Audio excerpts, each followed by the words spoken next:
4-4 без мнозинство на сила останува линеарното покачување на пензиите.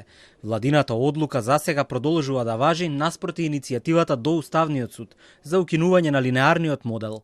Сепак ова не е крајна победа на владиниот модел за пензионерите, бидејќи Уставниот суд кога ќе се доекипира, одново ќе одлучува за предметот.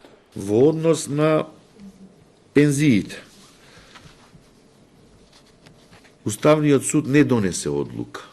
Значи, не донесе одлука за, бидејќи таму, како што знаете, судот поведе постапка и изрази сомнеж во уставноста на одредбите од Законот за пензиско и инвалидско, меѓутоа на денешната седница гласовите се поделија и резултатот е 4-4, што значи дека нема одлука.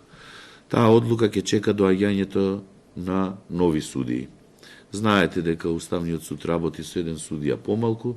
За истата иницијатива пред неколку недели истиот состав на судии обезбедија мнозинство и одлучија да постапат по иницијативата. Известно е дека еден од судиите кој претходно гласал за, денеска го променил мислењето. Пракса која и во минатото се случувала, појасни уставниот судија Осман Кадриу. Може да се случи, ве молам, во втора фаза, кога иако ние по правило и досега така сме постапиле, да се определиме за една од овие две можни одлуки, да не се добие глас од еден или двајца колега кои гласале за победување постапка, а да не гласат за конкретна одлука што ќе се предложи. И тоа може да се случи.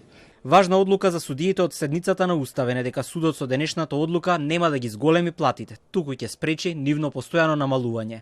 Клучниот аргумент за уставните судии е дека законодавната власт направила упат во судската власт, намалувајќи ги коефициентите и со тоа намалувајќи ги платите, вели Костадиновски. Уставниот суд ќе преиспитува дали собранието смеело да ги намалува коефициентите. Имаше една одлука, уредба со законска сила, со која исто така беа тангирани платите на судиите. Ние и во такви околности одлучивме дека платите на судиите не можат да бидат намалени. Токму повикувајќи се на меѓународни стандарди. Но и ова одлука не значи зголемување на платите на него. Ова наша одлука значи спречување на натамошно намалување на платите на судиите. На денешната седница се одложи расправата за измените на кривичниот законник под дописот од спикерот Гаши, дека веќе се во процедура измените на истиот. Судот одлучи и дека покрај правосилните и неправосилните судски одлуки ќе треба да се објавуваат во насока на транспарентноста на правосудството.